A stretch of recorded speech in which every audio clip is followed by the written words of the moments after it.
Hi guys, welcome back to yet another video. My name is Martin. I'm filming this in my storage unit today. Sorry for the pause there. I don't know if you could hear it, but as soon as I put the recording on, a kookaburra started going off, and I hope my phone caught the sound because it was quite interesting. Okay, so again, my name is Martin, or Isaac Comic Book Collector. What I usually do on this channel is I show off 4 books from random, and I end on a key issue. This video is going to be a little bit different though, because I received a shipment in the mail during the week from my friends up in Brisbane of Fats Comics. And so what I do with Fats is I partake in their online auctions, and I pick up $2 books, $5 books, sometimes even $30 books, but they don't post out until you get a big enough shipment in order to justify postage, because postage can be a little bit costly. And so for me, it gets to about every 6 months they send something out. And what I have here is what they've sent. So a bit of fun. Now they know I am a Ravage fan, Ravage 2099, as you can see, and they have sent me a big shipment of Ravage 2099 #1. There's a whole bunch here, so I'm going to have to do a Ravage recap video very soon to show off how many issues I actually have. And okay, so this is what they sent me, and some of them are visually. There the kookaburra goes again. Visually, they're not safe for work, so I'm going to have to do a little bit of obscuring of the covers. But we'll start off. We have Ghosts, issue 7. Now, fans of the channel know that I am a fan of horror anthology books, and for my money, DC was the highlight. And what I love about horror anthologies is you get at least 3 stories in an issue. So if you get like a 1 in 3 chance that the story is going to be absolutely great. And I saw this cover and I was intrigued. The price was right, and I thought, yeah, why not? I'll just hold it up a little bit longer so you can have a bit of a look. Yeah, so Ghosts number 17. Yeah, number 17. And the next one is also another issue of Ghosts. It is issue 38, and yeah, I was very impressed with this cover. We have this sexy bikini girl here, but we have this spectral wave coming over, and it just looks great. I can't wait to take this home and read it, but I wanted to show it off on the channel first.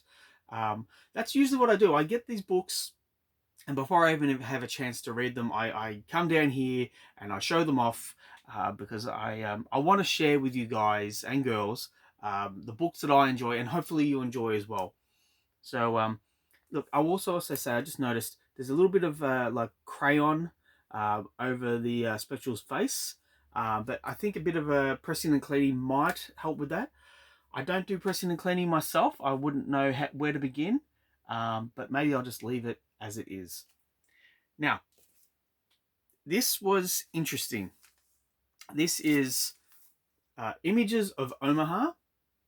Excuse me, Images of Omaha, The Cat Dancer, a benefit for Reed Waller. I was just intrigued by the cover. It's by Kitchen Sink Press. Kitchen Sink Press? Kitchen Sink Comics, rather. And yeah, this is not part of the Omaha ongoing series. This is a one-shot with just like pin-ups and sketches and whatnot for the Omaha character universe. Some of them are not safe for work, but you know, it's funny in that it's an adult book about like a cat, a humanoid cat that's trying to find love, but it's less about the nudity and more about the personal connection she has.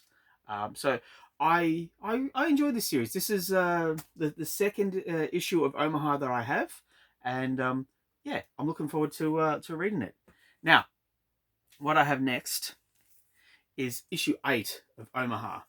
And yeah, Again, adults only, kitchen sink press. This would now be the third issue of Omaha I have, and I am looking forward to taking this home and giving it a bit of a read.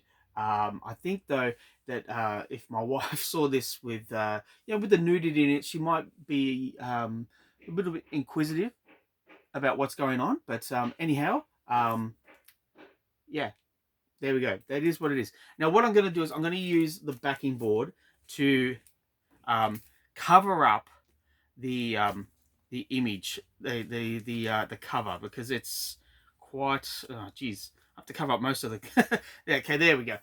So there we go. We have issue 1 of Wendy Whitebread, undercover something or other. I can't say the word. I'll probably get flagged. But it's very much adult only. I have gone through this and had a look at it. There was only 2 issues of this series. I think it was by Eros Comics.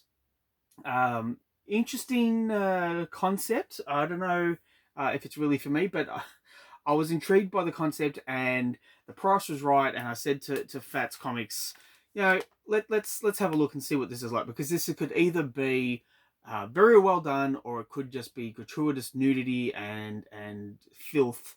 But I'm happy to say that I've looked through it and it looks kind of genuine. So I'm looking forward to reading that. I'll put it over there before you see any more. And now the next one, I have to cover this up as well. Housewives at Play. What issue? Issue 7. Unfortunately, I can't show any more of the cover because it is pure filth.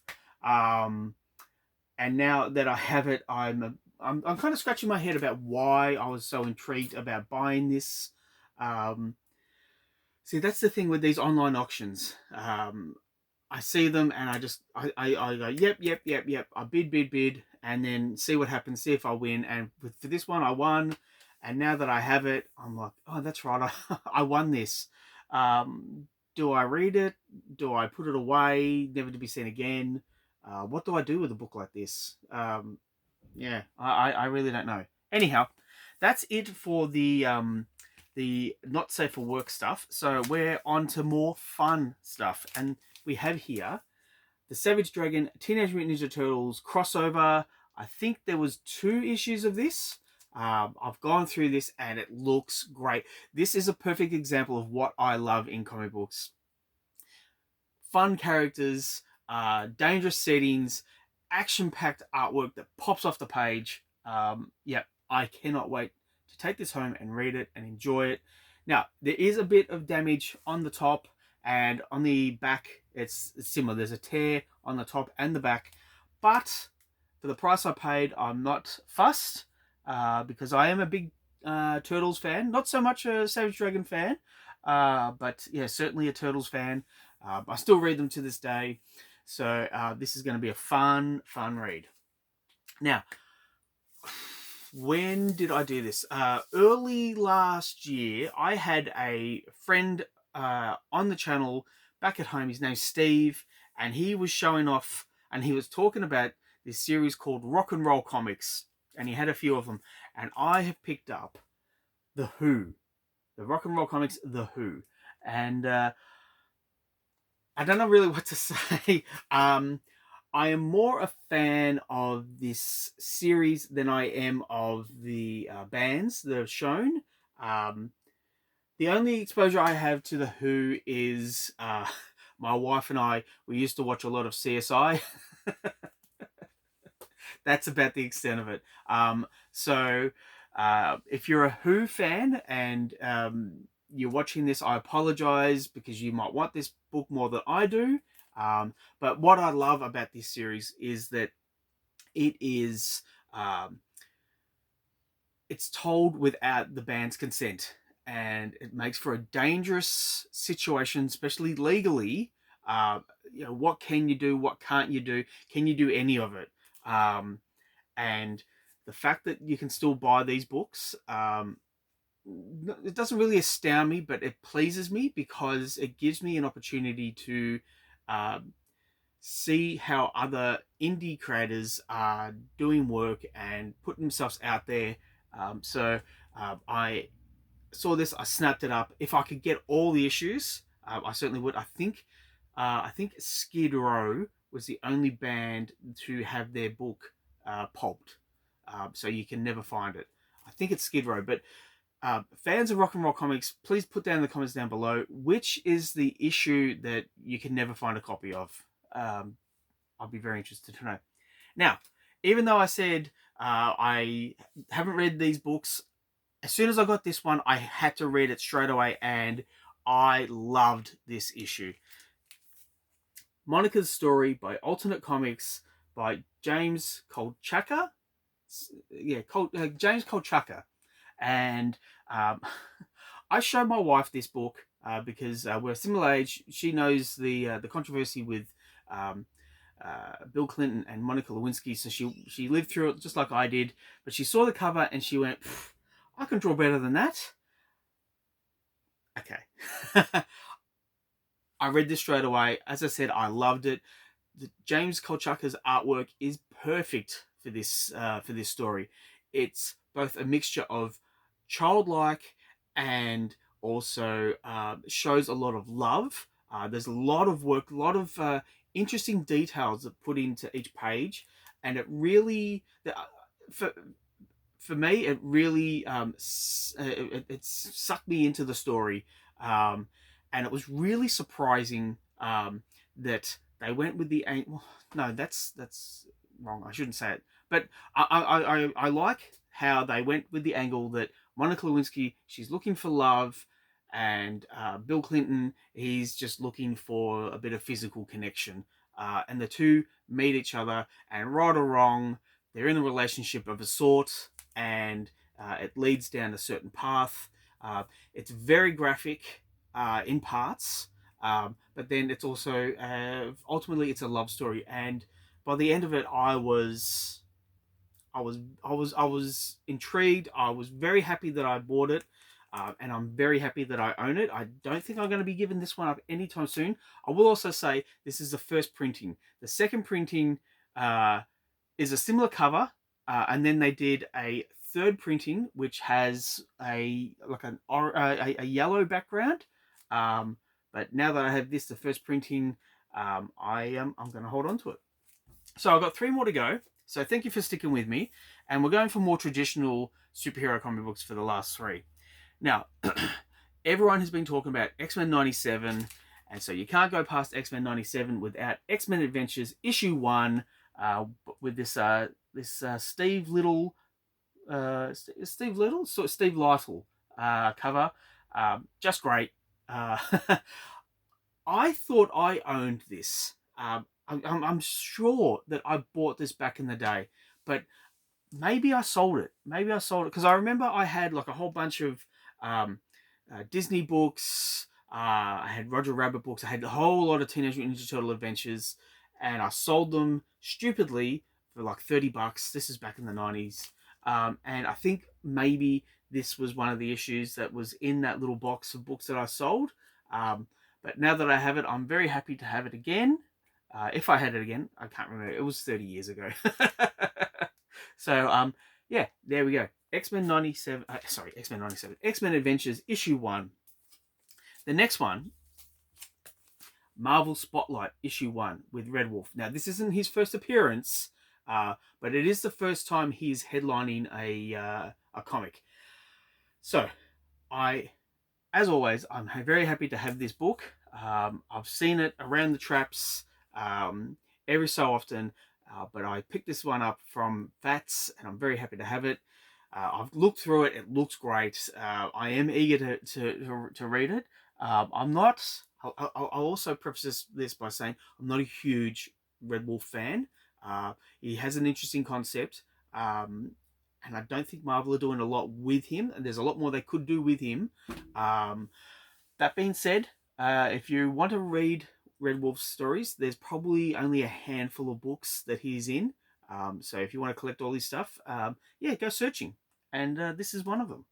Now, the last book, the kind of the key issue for this video is, I'll bring it up.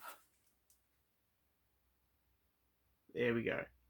Our Worlds at War 151, the first appearance of Enemy Ace. Boy, oh boy. Yeah, okay, so I am part of a Facebook group where we talk about key issues. The group's called the Grail Hunters. And I told them that I had this book and it was going to be delivered, and it has now been delivered. I should probably take a photo of it to show it to them, because they were quite impressed that I was able to grab a copy, because Enemy Ace isn't really a character who is applauded these days. He has a very complex backstory, which takes a lot, not a lot of time to get your head around. But you need to understand that people are complex, characters are complex, and they can start off down this path, and then they can get to a certain point in their life and they do a 180. That's not a 180, that's kind of 90 degrees, but they do a 180. Okay, so they go, no, stop, back it up, I'm going to go this way instead. But no, let's go that way. Yeah, that's better. So they go that way and they realize this is where I want to be as a person, and these are the values I want to attain. Even though my history was here, my future and my present is now here. And I think that's a very interesting concept. And so Enemy Ace is a jet. No, he's not a jet fighter pilot. He's a fighter pilot in World War II, and visually, absolutely incredible. You can do so much with this character in the comic book, and you get a skilled artist like Joe Kubert, rather.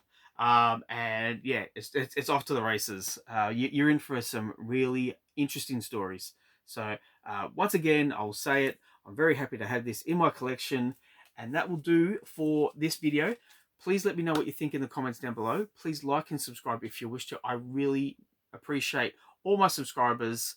I hope you guys are having fun with these videos. I'm certainly having fun. Comics are meant to be fun. Grab your collection, give them a read, give them another read. Go to your local comic book shop. Go buy books that interest you, no matter what they are, because we're here to enjoy this hobby, and I want to see this hobby continue past my life, and I want to see people just continue to enjoy these books. So that's my tirade, or that's my rant for this video. Thank you for sticking with me. I will catch you in the next one. Bye, guys.